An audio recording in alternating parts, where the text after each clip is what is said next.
안녕하세요. 처음으로 이곳에 사연을 쓰게 된 금쪽 같은 아들 하나에 옥 같은 딸 하나를 두고 있는 40대 여성입니다. 저는 지금 작은 인터넷 쇼핑몰을 운영하고 있어요. 큰 사업체는 아니더라도 그래도 꽤 매출이 괜찮습니다. 제가 처음 사업을 시작한 것은 혼자 아들을 키워내야 했기 때문입니다. 그때 당시 남편이 없었거든요. 그리고 거짓말처럼 그 남편 덕분에 사업이 번창하게 되었습니다. 이제 이야기해 드리겠습니다.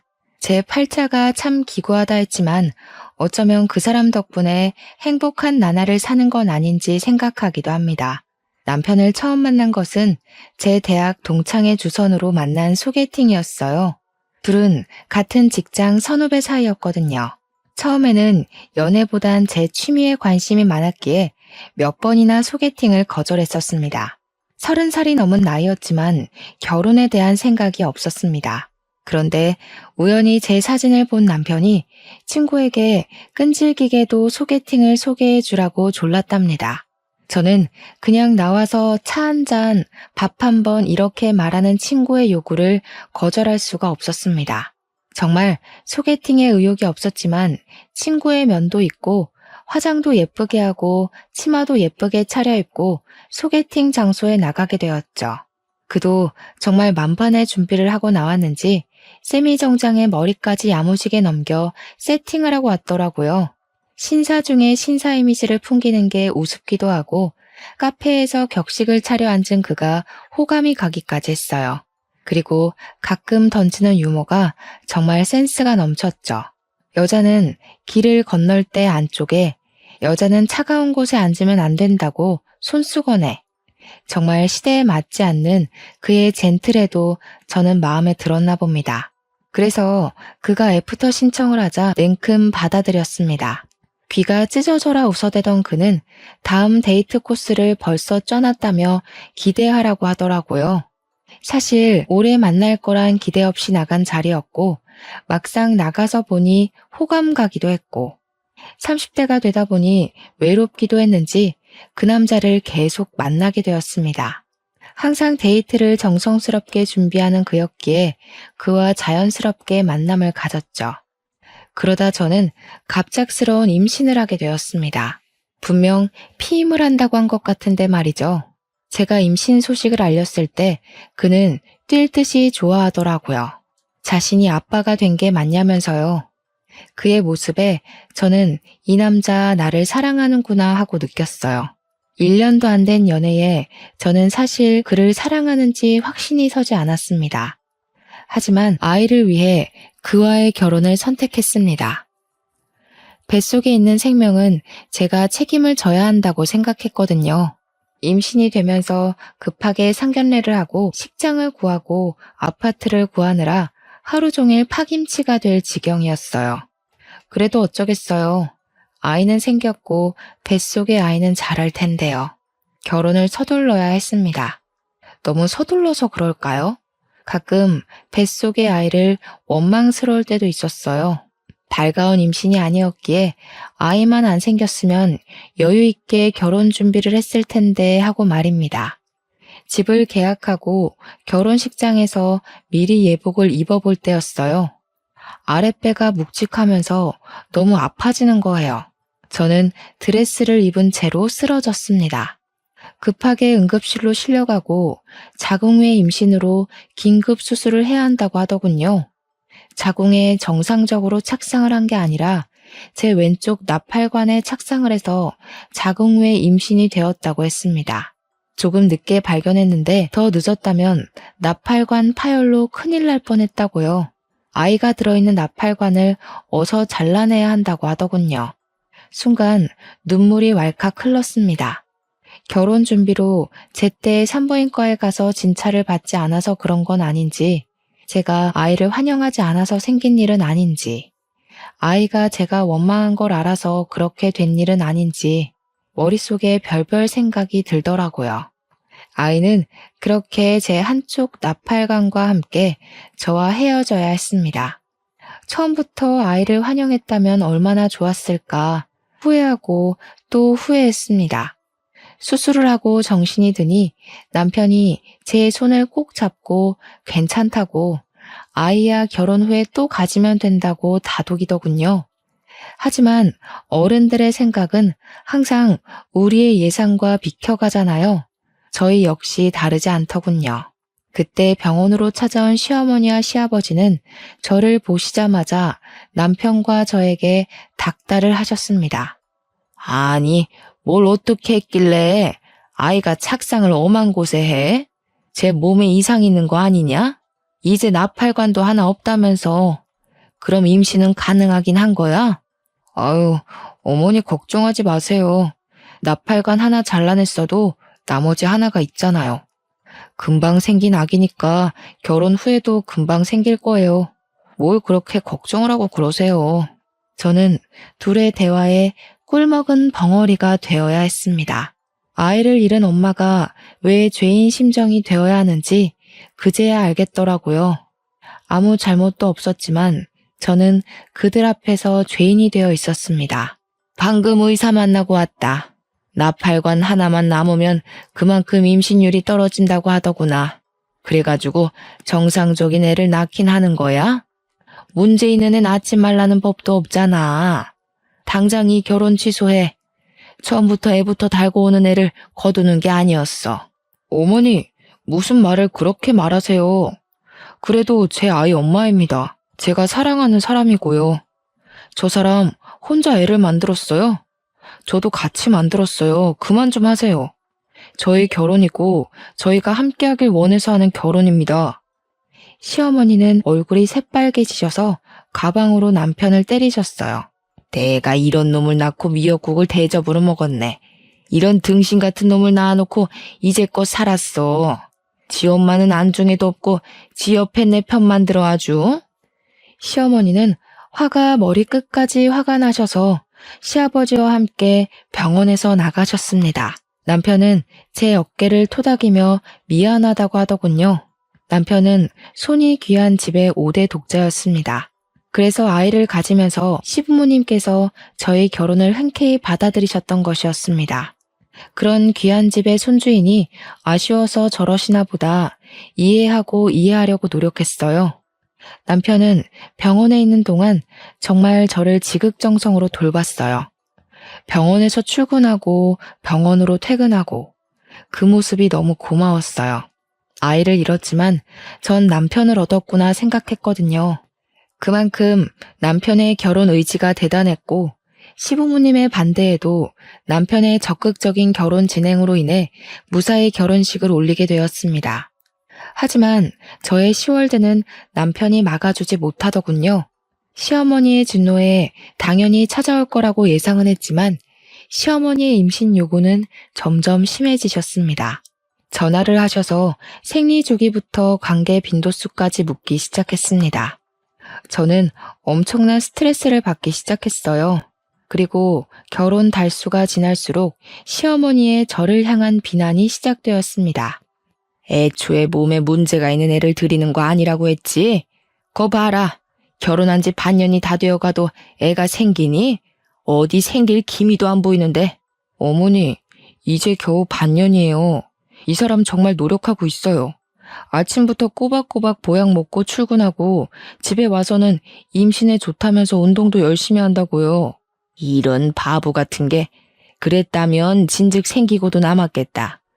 예, 새아가. 네가 말해봐라.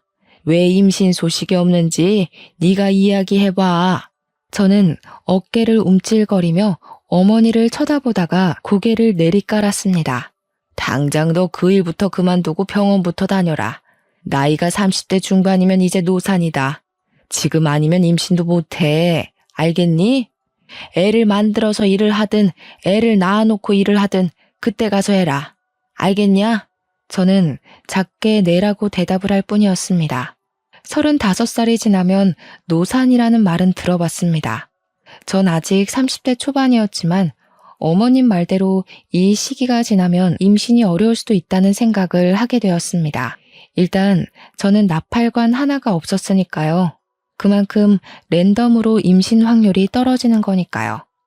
지금 생각하면 애를 못 낳는다고 뭘 그렇게 쥐잡혀 쭈그려져 살았는지 조금 더 당당하면 좋았을 걸 하는 생각이 듭니다.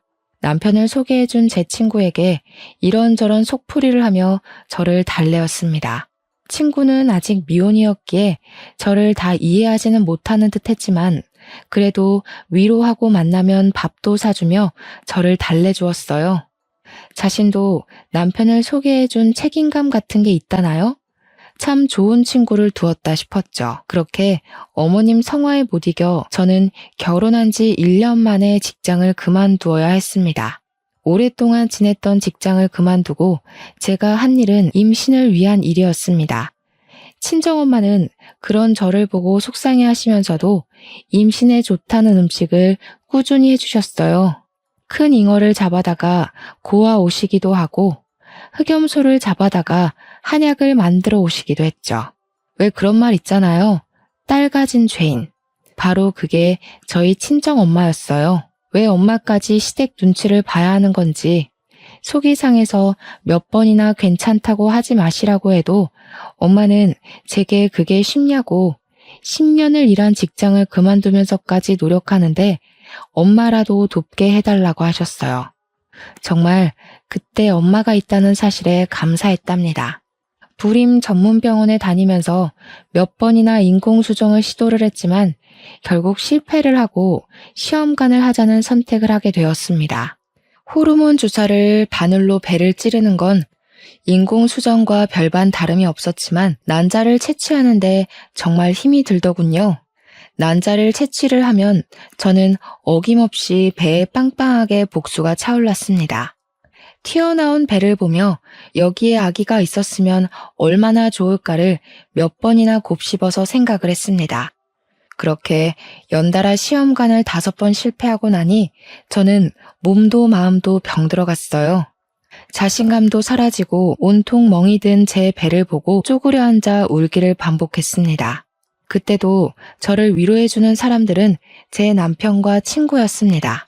임신 준비로 술을 못 먹는 저를 위해 치킨과 콜라만 먹으며 친구는 저를 토닥였습니다. 야, 너무 기죽지 마라. 조금 쉬면서 하는 건 어때? 내 주위에 보니까 시험관 하다가 몇 달 쉬고 아기 생긴 부부도 많다더라. 몇 달 쉬었다가 몸 좀 추슬러서 해봐. 그러다가 너까지 병날까봐 두렵다. 그러니까 그럴까봐. 배가 성한 곳이 한 군데도 없어. 복수가 계속 차서 이제 하는 것도 두렵고 아프고 무섭고 남들은 순풍순풍 잘만 가지는 아이인데 나는 왜 이렇게 어렵지? 에휴, 자기야, 우리 그냥 애기 낳지 말고 우리 둘이 살자. 난 딱히 아이 바라지도 않아. 그냥 당신만 있으면 돼. 내가 우리 부모님께 잘 말해볼게. 우리 둘이 살면서 여행도 다니고 여유롭게 살면 되잖아. 그렇게 이야기해주는 남편이 너무 고마웠어요. 말만으로도 저는 많은 위로를 받았어요. 하지만 그게 말이 쉽나요? 남편은 단 한 번도 시부모님께 그 말을 꺼내지 못했어요. 5대 독자라는데 어머님이 바로 저희의 이혼 이야기를 꺼낼 것이 뻔했으니까요. 그래서 말뿐인 남편의 위로라도 저는 감사하게 생각했습니다. 어느 순간 남편은 지방으로 출장이 잦아지고 일이 바빠지기 시작하더라고요. 한 달에 1번에서 2번 정도는 꼭 지방으로 출장이나 회사에서 밤을 새우는 남편이 걱정되었습니다. 같은 회사를 다니는 친구에게 물어보니 요즘 회사가 한창 바쁘다고 하더라고요. 저는 그를 위해 몸에 좋다는 음식을 해먹였습니다. 시험관 시술을 잠시 쉰다는 저희의 말에 어머님께서 노발대발 하시기도 하셨기에 그에게라도 잘 챙기는 모습을 보여드려야 안심하겠다 싶었어요. 그날도 갈비찜을 해놓고 그를 기다렸습니다. 남편은 오늘도 늦는다고 연락이 왔더라고요. 먼저 밥을 먹으라고요. 어쩔 수 없이 저는 제가 한 갈비찜을 혼자 먹기로 했습니다. 그런데 그날따라 속이 너무 안 좋은 거예요. 아까 음식을 만들 때만도 그렇게 역하지 않았던 것 같은데 한 입 입에 가져다 대었는데 정말 속에서 구역질이 올라오는 게 변기로 가서 빈속을 개어내었어요. 속도 울렁거리고 메스거리는 게 딱 첫 아이 가졌을 때랑 너무 비슷했습니다. 입덧이요. 저는 바로 방으로 가서 임신 테스트기를 가지고 떨리는 마음으로 테스트를 해보았습니다. 그 순간이 얼마나 조마조마하던지 두 손을 꽉 쥐고 두 줄이 뜨기를 잠시 정말 희미하게 보일랑 말랑 두 줄이 보이는 게 아니겠어요? 하늘을 날아갈 것 같았습니다. 그렇게 기다리고 기다렸던 아이였으니까요. 그래도 그날은 아무에게도 말을 못하겠더라고요. 불면 날아갈라, 혹시라도 좋아하다가 아이가 달아날라, 꼭 배를 끌어안고 잠이 들어서야 남편이 들어온 걸 알았습니다. 심장이 콩닥거리고 입으로는 그에게 말을 하고 싶었지만 그날은 꼭 참고 다음날 산부인과로 갔습니다. 한참을 대기를 하고 기다리고 들어가 진찰을 받았지만 아직 아기 집은 안 보이는 초기인 것 같다고 피검사를 받고 돌아가라고 하더라고요.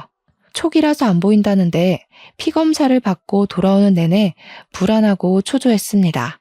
그리고 딱 2시간 후에 산부인과로 임신 4주라는 이야기를 들었습니다.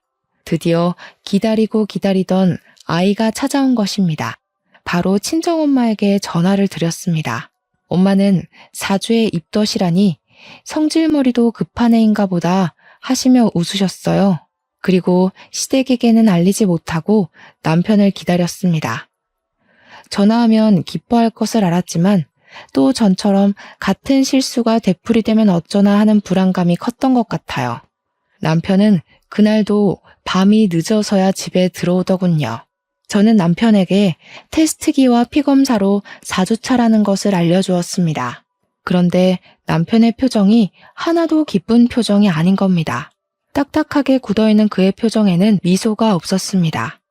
첫 아이 때와는 너무 다른 그의 표정에 저는 실망을 감출 수가 없었어요. 아이가 생긴 게 기쁘지 않냐고 물었더니 기쁘다. 딱 이 한마디 하는 겁니다. 얼마나 기다리던 아이인데 어떻게 저 한마디로 퉁치려 하는 건지 저는 도저히 이해가 되질 않았습니다. 친구에게 전화를 걸어 그가 변했다. 그 사람 혹시 바람난 거 아니냐부터 해서 온갖 푸념을 했습니다. 다음날 바로 친구가 집으로 찾아왔더라고요. 선배, 진짜 너무한 거 아니에요? 와이프가 아이를 가졌으면 들쳐안고 좋아하지 못할 망정. 좋다는 표현도 제대로 안 했다면서요? 어떻게 그래요? 나도 물론 좋지. 그런데 또 전처럼 그렇게 좋아했다가 그럴까봐 너무 걱정돼서 그렇지. 이번이 마지막인 것 같기도 하고. 마지막이라니? 무슨 말이 그래. 우리 둘째도 낳아야지. 안 그래? 아이 하나만 있으면 외롭대. 하나 더 낳아서 키우자. 그의 입에 어색한 미소가 피어났습니다. 그도 첫 아이를 잃고 저만큼 많이 힘들어했구나 하는 생각이 들었어요. 같은 부모니까요.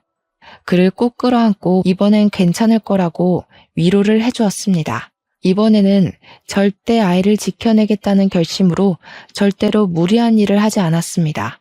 그렇게 아이는 제대로 제 자궁에 예쁘게 안착을 잘 해주었습니다. 작게 불러오는 배가 신기해 자꾸 손으로 문질러 보고 아직 듣지 못한다는 걸 알면서 말도 걸어보았습니다. 그렇게 저는 드디어 아이가 안정기에 들어설 때였습니다. 남편이 필리핀으로 출장을 가게 되었습니다. 그의 짐을 하나 챙겨서 캐리어에 넣으면서도 서운한 마음에 입을 삐죽거렸어요. 남편은 며칠 안 걸리는 일이니 일주일 안으로 오니까 걱정하지 말라는 말을 하더군요. 저는 그를 보내기 싫었지만 출장이라니 아무 말도 못하고 그를 보내야 했습니다. 그렇게 그가 떠나고 한 3일이 지났을까요? 필리핀 현지에서 큰 태풍으로 초토화되었다고 방송이 되더라고요. 저는 걱정이 되어서 남편에게 전화를 걸었습니다. 그런데 현지가 태풍 때문인지 전화가 연결이 안 되더라고요. 마음은 초조하고 불안하기만 했습니다. 같은 회사에 다니니 친구에게 전화를 걸어보니 친구도 전화를 받지 않는 겁니다. 저는 신랑이 묵는 호텔에 전화라도 걸자는 심정으로 남편 회사로 전화를 걸었습니다. 그런데 저는 거기서 황당한 이야기를 들었습니다. 남편이 출장이 아니라 휴가를 썼다는 겁니다. 그것도 제 친구랑 둘이서요. 동시에? 같이? 친구는 저에게 휴가를 썼다는 말을 한 적도 없었습니다. 뭐 그럴 수도 있죠. 친구 사이에 휴가를 일일이 썼다고 보고하진 않잖아요? 며칠 전 친구와 전화했을 때만 해도 회사가 바빠서 아무 데도 못 간다. 너희 남편도 출장 때문에 애 많이 먹는다. 이랬거든요. 저는 철석같이 믿을 수밖에요. 다시 남편 회사의 출장 스케줄에 대해 물어보았습니다. 웬걸? 지난 1년 동안 남편에게는 출장이 없었습니다. 저는 감쪽같이 속아왔던 겁니다. 남편과 친구에게, 그리고 감이 왔습니다. 이 두 사람 나에게 숨기는 게 있다는 걸요. 그제야 남편이 왜 아이를 반기지 않았는지, 친구가 빈번하게 저에게 전화를 걸며 어디 있냐고 확인을 했는지 알게 되었습니다. 그럴 거면 처음부터 둘이 사귀지 왜 저를 소개시켜준 걸까요? 하늘이 원망스럽고 믿었던 친구와 남편의 배신으로 세상이 무너져 내렸습니다. 그러던 중 경찰서에서 전화가 와서 남편이 실종되었다고 하더라고요. 시댁이며 친정이며 난리가 난 와중에 남편과 같이 있던 친구가 보름 만에 한국으로 돌아왔습니다. 고개를 숙이고 제 앞에 서 있는 친구에게 저는 뺨을 내리쳤습니다. 사실 그걸로도 모자랐죠. 그 당시 제 심정으로는 몸뚱이라도 내리치고 싶었거든요. 네가 어떻게 나한테 이럴 수가 있어? 내 남편이랑 나를 속이고 그동안 만났던 거야? 도대체 왜? 그럴 거면 차라리 이혼하라고 하지 왜 속였냐고. 처음에는 그냥 실수였어. 선배가 너무 힘들어해서 같이 술을 마시다가 같이 자게 됐는데 끊을 수가 없더라고. 그를 사랑하게 되었으니까.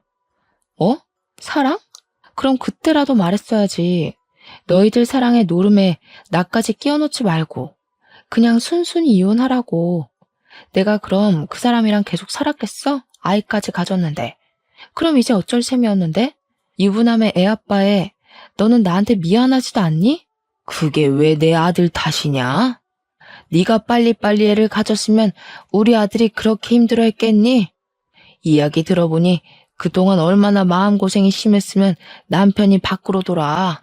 어머니, 무슨 말씀을 그렇게 하세요? 남편이 바람난 게 저 때문이란 말 너무 하시네요? 이제 아이도 가졌는데 앞으로 어떻게 하라고 그런 말을 하는 거예요? 그러니 있을 때 잘하라는 말이 왜 있는데 그렇게 떽떽거리니 우리 아들이 밖으로 놔두는 것도 무리가 아니다. 그깟 애 하나 가졌다고 유세 부리냐? 아비 잡아먹은 애를 누가 반긴다고 그렇게 얼굴 빳빳하게 들고 서 있나 몰라? 사돈, 듣자 하니까 말 좀 가려서 하세요. 여기 저희도 있는 거 안 보이세요? 그동안 저희 애한테 그런 식으로 말씀하신 거예요? 시어머니는 친정엄마를 위아래로 훑어보셨어요.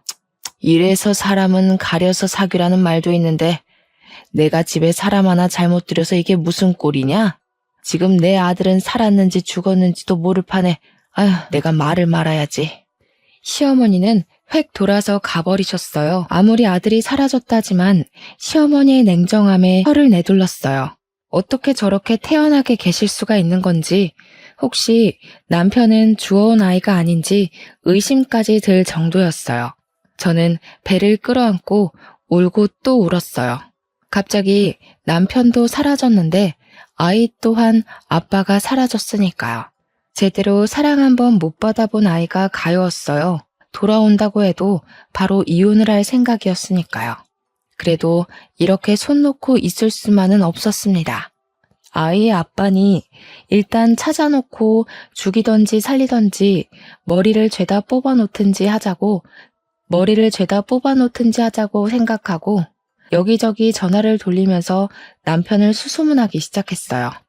도움이 될까 싶어 교포 사이트에 들어가서 태풍 현지 소식도 보기도 했는데 워낙 큰 관광지라서 누가 사라져도 모를 정도더군요. 도저히 한국에서는 찾을 방법이 없을 것 같아 제가 직접 필리핀으로 가봐야겠다고 생각했습니다. 친정에서는 홀몸으로 어디 가냐고 저를 말리시더라고요. 이제 겨우 안정기를 지났는데 위험하다고요. 저 대신 친정아버지가 필리핀에 가서 알아보신다고 필리핀으로 이사 가시고 저는 집에서 엄마와 함께 지내게 되었습니다. 그런데 황당한 건 시부모님은 남편을 찾을 생각조차 안 하는 겁니다. 손 놓고 아무것도 안 하시고 궁금해하지도 않는 겁니다. 5대 독자가 귀환해 남의 집 대를 끊어놓네 마네하며 구박하실 때는 언제고 막상 아들이 실종됐는데 찾지를 않는다는 게 이해도 안 됐지만 남은 정마저 끊어놓은 사건이 일어나게 되었어요. 친정엄마와 있는 저희 집으로 시부모님께서 찾아오셔서 남편 사망보험금 수익자를 바꿔놓으라는 겁니다. 너희 남편 사망보험금 알지? 왜 결혼할 때 너희들 보험 들었잖아. 그거 수익자 이전 좀 하자. 우리 앞으로 돌려놓으렴. 네? 지금 무슨 말씀이세요? 그거 실비랑 사망보험금 얼마 나오지도 않았어요. 그런데 갑자기 수익자는 왜 바꾸자는 거예요? 왜 너희 다른 보험도 따로 들어놓은 것도 있잖아. 그것은 왜 빼냐? 그것도 있잖아. 전 말이 꽉 막혔어요. 생각하고 있지도 않은 보험까지 들먹거리며 저를 압박하는 게 이상했어요. 일단 당사자는 살았는지 죽었는지 모르는 상태인데 말이죠. 어머니, 지금 무슨 말씀하시는지 모르겠어요. 지금 그 사람이 죽었다고 생각하시는 거예요? 아직 그 사람 머리카락 한 올이라도 나왔어요. 그런데 왜 그 사람 죽은 사람 취급하세요? 너무하다고 생각하지 않으세요? 아무리 아들한테 정이 없어도 찾는 신용이라도 하시고 보험을 이야기하세요. 그리고 보험금 나와도 우리 아이 거예요. 그러니까 다시는 보험금 이야기도 꺼내지 마세요. 아이고, 저 도끼 눈 뜬 것 좀 봐라. 내 아들 죽여놓고 나도 죽일 셈인가 보네. 내가 내 돈으로 일평생 키워놓은 자식 죽은 돈 좀 받겠다는데 그게 이렇게 취급받을 일이냐? 아무리 배운 것이 없다지만 내가 아들 키워놓고 이런 취급받으려고, 아이고, 죽은 놈만 불쌍하지. 저는 시부모님의 등을 떠밀다시피 하면서 현관문 밖으로 밀어넣었습니다. 아무리 아들이 죽으면 남이라지만 어떻게 이럴 수가 있을까요? 몇 달 동안 남편은 소식도 없는데 부모들은 아들 사망보험금에만 관심을 가지다녀. 배는 점점 불러오고 산달이 되자 친정아버지가 이제는 남편의 장례를 치르자고 하더라고요. 아이가 태어나기 전에 하자고, 태어난 후에는 아이한테 안 좋을 수도 있으니 그 전에 하자고 하셨어요. 실종 상태라서 사망신고는 안 되어도 장례를 치를 수 있다면서요. 그만 보내주자는 말에 울고 또 울었습니다. 그렇게 저희는 시체 없는 장례를 치르고 빈 유골함을 납골 땅에 봉헌했습니다. 그런데 그날에도 시댁에서는 코빼기도 안 비치더라고요. 아들은 안중에도 없고 보험금만 이야기만 하시는 게 원망스럽기까지 했어요. 장례를 치르고 나니 이제 정말 그 사람은 저의 마음속에서도 죽은 사람이 되었습니다. 그래서 보험도 정할 겸 보험사에 문의를 했습니다. 보험사에서는 실종 5년이 되면 받을 수 있다고 말하더군요. 저는 수해 피해자들은 특별 실종으로 간주되지 않느냐고 물었습니다. 그럼 1년이 지나면 사망으로 인정해준다고 들었거든요. 일단 남편은 태풍으로 실종된 상태였으니까요. 실종 당시 비슷한 사람이 발견되어서 실종 5년이 있어야 한다는 겁니다. 비슷한 사람? 이라는 말에 저는 아직 남편이 못 돌아오고 있는 것은 아닌지 의심이 들었습니다. 현지에서 발이 묶여 있을지도 모른다는 생각이 들었거든요. 하지만 적극적으로 찾는 것을 그만두었습니다. 시댁이나 남편이나 이제 돌아와도 정남이가 뚝뚝 떨어져 신경 쓰고 싶지 않았거든요. 차라리 죽으면 돈이라도 받지 하는 생각이 들었습니다. 바람 피우다가 돌아온 남편 뭐가 좋다고 반기겠어요. 저는 아이를 혼자 낳아 기르게 되었습니다. 예쁜 아들을 낳은 것까지는 좋았는데 육아라는 게 보통 일이 아니었어요. 결국 저는 집을 내놓고 친정으로 들어가서 살게 되었어요. 일을 하면서 아이를 돌볼 수가 없었거든요. 그러면서 아이를 돌보면서 할 수 있는 일을 찾아보게 되었습니다. 인스타에서 아이들의 용품을 올리면서 파는 지인을 보게 되어 저도 같은 일을 하게 되었습니다. 그런데 벌이가 변변치가 않더군요. 아이는 자라고 돈 들어갈 때는 많아지는데 어떻게 할 수가 없으니 저는 자연스럽게 친정의 애를 맡기면서 다른 일을 병행했습니다. 낮에는 인스타 상품을 올리고 포장하고 배송하고 저녁에는 갈빗집에 불판을 닦는 일을 했어요. 그런데 그곳에서 열심히 불판을 닦는데 누가 저를 알아보더라고요. 얼굴을 들어보니까 제가 아이들 운동화를 떼어다 파는 도매집 사장님이셨어요. 그는 왜 여기서 일을 하냐고 묻더라고요. 그는 워낙 서글서글한 사람이라서 그간 사정을 말을 했습니다. 그 뒤로 제가 짠해 보였는지 도배집을 들릴 때마다 아들 주라고 과자나 장난감을 쥐어주는 거예요. 아들이라도 데리고 가는 날이면 아들이 예뻐 죽겠다고 난리가 났습니다. 참 애들을 좋아하는 사람이라고 생각했는데 그가 저에게 데이트 신청을 하더라고요. 관심이 있다면서요. 하지만 전 그의 말을 거절했어요. 어쩌면 정말 남편이 살아있다면 이건 불륜이었고 그때 저는 연애할 틈이 나질 않았거든요. 그래도 그는 저를 찾아오며 가며 저와 아들을 알뜰살뜰 보살피더라고요. 기다린다면서 남편이 돌아와도 이혼이라는 걸 그는 알았으니까요. 참 듬직한 남자였어요. 그렇게 남편이 실종되고 5년이라는 시간이 후딱 흘러가더라고요. 저는 생각도 못하고 있었는데 경찰에서 전화가 왔어요. 사건 종결할 테니 남편 사망 처리하라고 하더군요. 귀찮은 말투에 해외 사건이니 이런 건 찾기 불가능이라고 툭 던지는 말투에 깊은 숨을 내쉬었습니다. 살아있으면 진작 왔을 시간이니 그의 사망 신고를 하고 저는 보험금이라도 위자료로 받아야겠다 생각했습니다.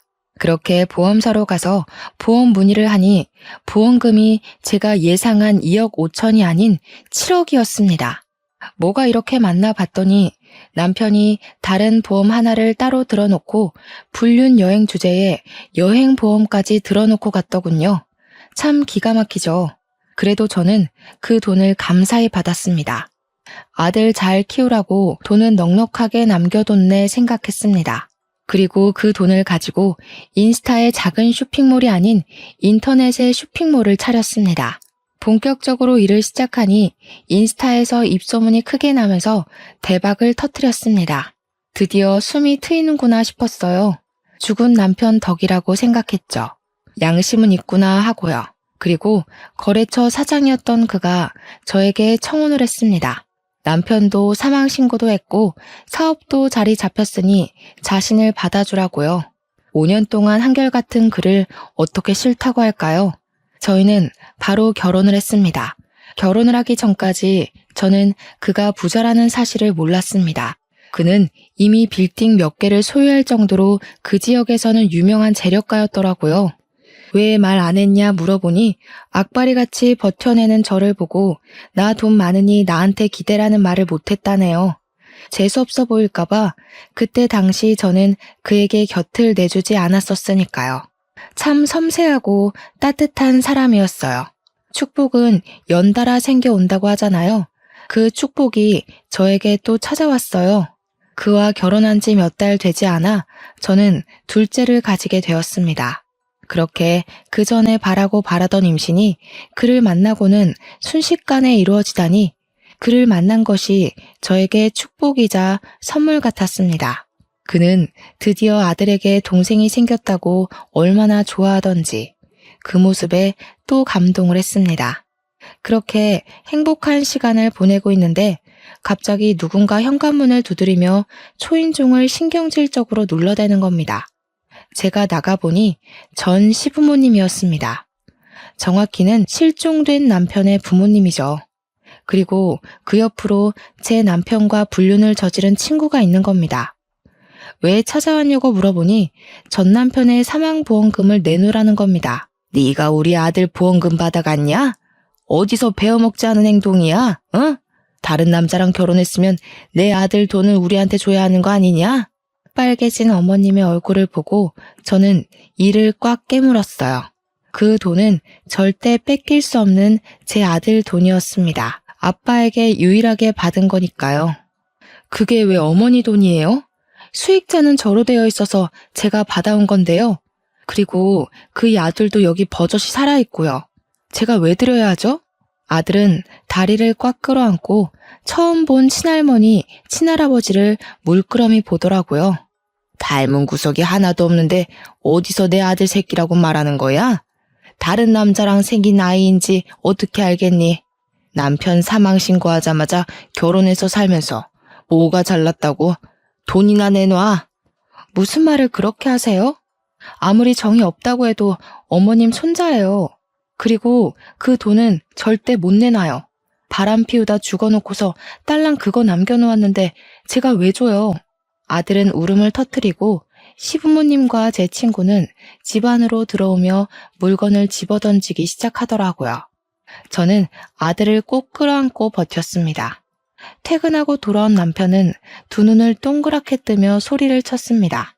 지금 뭐하는 짓들입니까? 홀몸도 아닌 사람한테 남의 집에서 뭐하는 짓이냐고요? 당장 나가세요. 당신이 지금 제 편이야? 그새 애까지 가졌어? 정말 할 짓 다 하고 사는구나. 내 아들 죽은 돈 내놔. 7억 내놓으라고. 내 아들 죽여놓고 그 돈 가지고 집 팔자 고치고 앉아있어. 불쌍한 내 아들. 아이고, 죽은 놈만 불쌍하지. 시어머님이 바닥에 앉아서 통곡을 하지 친구는 어머니의 팔을 잡고 저를 노려보더라고요. 제가 시어머님을 그렇게 만든 것처럼요. 남편은 화가 났는지 바닥에 주저앉은 시어머님을 질질 끌고 현관까지 갔습니다. 7억이요? 드릴게요. 드리면 되죠? 당장 나가세요. 내 아들, 내 아내 옆에서 당장 꺼지고 다시는 앞에 나타나지 마세요. 그걸 왜 줘요? 우리 준서 돈이에요. 나중에 크면 줄 거예요. 준서는 내 아들이야. 저 사람들이랑 다시는 엮이게 두고 싶지 않아. 7억 드릴 테니까 계좌 부르세요. 그리고 다시는 내 아들, 내 아내 근처에 얼씬거리지 않는다고 맹세하세요.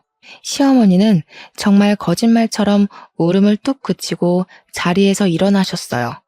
소매로 눈물을 콕콕 찍어내더니 남편에게 계좌번호가 적힌 쪽지를 건네주더군요.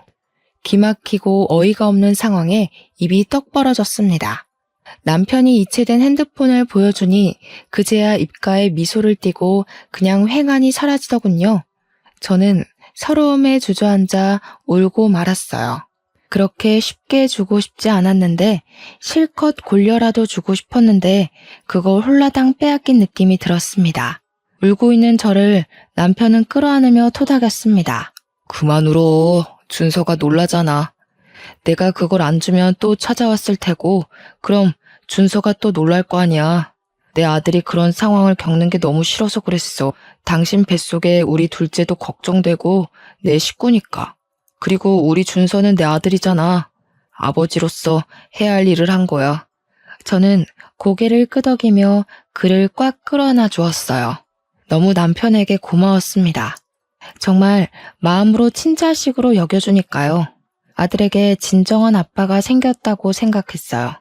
배가 불러오고 막달이 다 되어갈 때 저에게 전화가 한 통 왔습니다. 경찰서에서 전화가 왔더라고요. 보험 사기로 연루되었으니 출석하라고요. 보험 사기라니 무슨 말도 안 되는 일인가 싶었어요. 그가 사망해서 정당하게 보험금을 받았을 뿐인데 갑자기 겁이 덜컥 나더라고요. 보험금 받은 것도 다 뺏겼는데 사기라니. 남편은 혼자서는 못 보내겠다고 같이 가겠다고 하더군요. 그렇게 배불뚝이 상태로 뒤뚱거리며 경찰서로 갔습니다. 경찰서에 가서 보니 전 남편과 시부모님, 제 친구가 나란히 앉아 있는 겁니다. 전 남편의 몰골은 가관이 아니었습니다. 덥수룩한 수염에 머리도 산발이 되어서 저를 힐끔거리더니 고개를 다시 숙였습니다. 살아있었더라고요. 그것도 사지 멀쩡히. 기가 막히는 현실에 웃음도 제대로 나오지 않았습니다. 형사님 앞에 앉아서야 제대로 된 상황을 들었습니다. 태풍 당시 남편과 친구는 바닷가 옆 호텔에서 묵고 있었답니다. 바람이 휘몰아치는데도 사진 한번 찍어보겠다고 바닷가로 나갔다가 파도에 휩쓸렸고 친구는 다행히 호텔로 돌아왔더랍니다. 파도에 떠밀려 구사일생으로 옆 섬까지는 살아서 갔는데 말도 안 통하는 곳에서 태풍으로 고립되었대요. 한국으로 전화가 닿긴 했는데 실종됐다는 말에 머리로 재빨리 보험금 계산을 했나 봐요. 대충 7억 정도 받을 수 있다는 생각에 1년만 버티자 생각했는데 그 통화가 실마리가 되어 5년까지 늘어났더랍니다.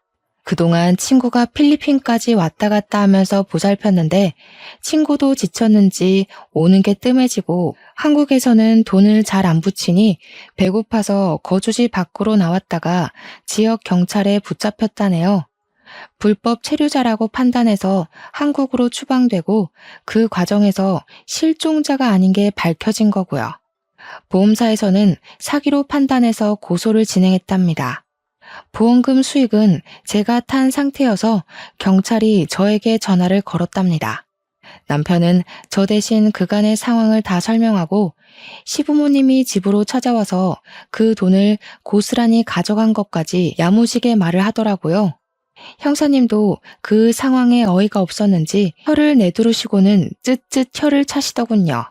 저희 보고는 알았다고 정상 참작되었다고 돌아가도 좋다고 하셨습니다. 그냥 돌아가려다가 도저히 화가 치밀어 오르는 겁니다. 저는 옆에 서류 뭉치를 들고 고개를 숙이고 있는 전 남편의 머리를 내리쳤습니다. 아야, 왜 때려? 뭐야 당신, 미쳤어? 그럼 지금 제정신이겠냐? 바람 피워 보험 사기쳐 아주 골고루 한다. 당신이 친아빠라는 게 내 아들한테 너무 미안해. 차라리 죽지 그럼. 마음속에라도 좋은 추억이라도 가지고 있지. 그는 저를 쳐다보며 입을 움찔거리더군요. 우리 애는 잘 크고 있는 거야? 우리 집안 6대 독자잖아. 잘 키워. 내가 해준 건 없어도 애 아빠잖아. 나중에 만나면 내가 잘해준다고. 아빠가 보고 싶다고.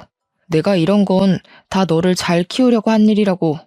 당신도 알잖아. 돈 없이 살면 얼마나 고생해. 그래서 그런 거야. 제 남편은 어이가 없다는 듯이 전 남편을 노려봤습니다. 죄송합니다만 준서는 제 아들입니다. 아버지 노릇 제대로 하지도 못하고 아들 키우려고 아등바등 사는 여자한테 남은 돈마저 빼앗아 가놓고 그게 할 말입니까? 같은 남자로서 이 사람에게 부끄러워서 제가 얼굴을 다 못 들겠더군요. 준서는 법적으로 마음으로도 저를 아빠라고 생각하고 있습니다. 그동안 그렇게 키웠고요. 다신 그 입에서 그런 이야기 안 했으면 좋겠네요. 가자 여보. 저는 그대로 돌아서려다가 다시 서류 뭉치로 남편의 머리를 내리치고서 경찰서 밖으로 나왔습니다. 나중에 지인에게 들은 말로는 남편에게 받아간 7억은 그대로 토해내고 보험 사기로 구치소에 들어갔다고 하네요. 정말 그 말을 듣는데 그동안의 채증이 뻥 뚫리는 것 같았습니다.